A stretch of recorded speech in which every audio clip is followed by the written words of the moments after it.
As a Christian, I consider Jesus a prophet, but he's a prophet of the one God. There's not several. So as a Christian, I worship Allah. In the Quran, they ask Allah, through Muhammad, how they should pray. And here's one of many creeds in the Quran. We believe in God and in what was sent down to us and what was sent down to Abraham, Ishmael, Isaac, Jacob, and the 12 tribes, and what was given to Moses, Jesus, and all the prophets by the Lord. We make no distinction between any of them, and we devote ourselves to him in all of them. That's a very inclusive creed. The narrow definers of Judaism sometimes say that the chosen people are the circumcised, and narrow believers in Christianity sometimes say that the chosen people are the baptized. But the Quran says God's chosen people are all the monotheists from the beginning of the creation. And when we think of the succession of prophets, they're given great praise. Muhammad praises Moses. In some ways, the most important prophet before Muhammad, though they're all directly from God, it's Jesus. Jesus is given a bigger accreditation than other prophets. John the Baptist is made a prophet so that he can prophesy Jesus. Mary, his mother, is the only woman named in the Quran. No wife of Muhammad is named. There's no Adam and Eve, there's Adam and spouse. But Mary is not only named, she's made sinless.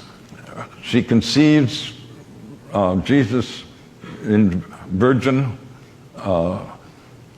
birth. She is tremendously honored. So one asks, if this is such an inclusive founding document of the religion, what is it that people object to?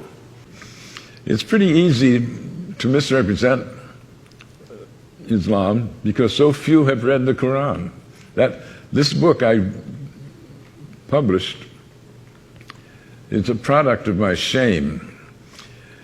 I was embarrassed. After 9/11, I was talking with a group of friends, academic friends, and we were wondering, is this really an Islamic event, the 9/11 attack? And at some point, people asked, well, who here has read the Quran? None of us had.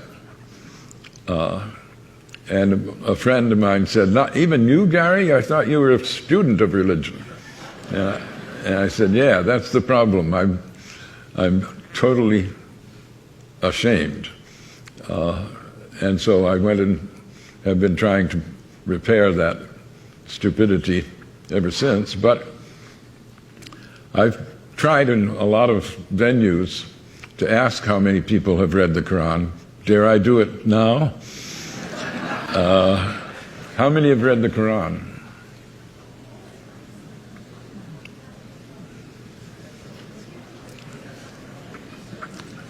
A minority, certainly. Well, I don't want to shame you, but I do. I think we should all be ashamed. We're throwing our weight around in a world where almost a quarter of the population are Muslims. And not to know, how can you say the Islamic State is a false construct if you don't know what true Islam is. One can only hope that more people will use freedom to do things like read the Quran rather than hate the Muslims.